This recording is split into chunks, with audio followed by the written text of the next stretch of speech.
Well, for many people, a timeshare may seem like the perfect option, having a vacation home available only when you really want it and not having the burden of worrying about it the rest of the year. But our next guest says that timeshares may not be all they're cracked up to be. We are happy to be joined by one of our favorite Money Matters guests, Dave Ramsey, radio host of the Dave Ramsey Show. He joins us now from Tennessee. Dave, thanks for being here today. Well, thanks. It's good to be with you.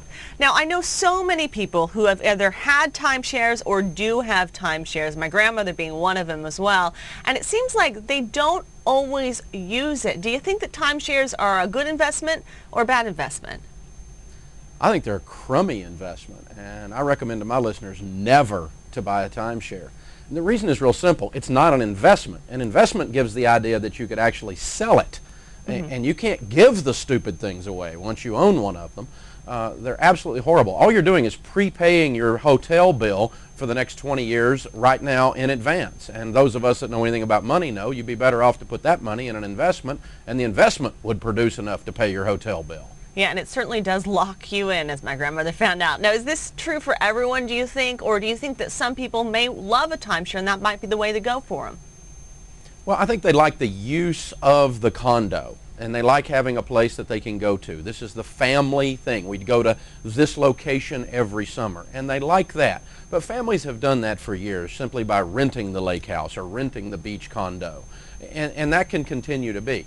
But the problem is you are locked in, and some of the timeshare people give you the ability to trade back and forth, but even then they're telling you where you can stay after you prepaid your hotel, and you are just stuck in these things. You cannot get rid of them.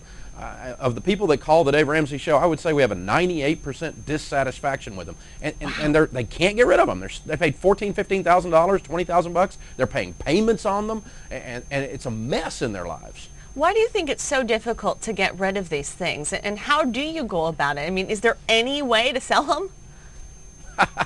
Well, there's no market for them. Nobody wants them. Do not go to one of the list services where you pay $200 or $300 or $500 up front to just get your name on a list, because that's all that happens. They slap your offering on a list and you never hear from anybody. Do that. And it sounds like no matter what you do, you kind of are losing money here. It is a total consumption. When you write the check for a timeshare, if you write a check up front or if you borrow the money up front, you have spent that money. It's as if I just wrote a check and bought a hotel and it's gone. I mean, I bought a hotel room. When I rent a hotel room, I've written a check and that money's gone.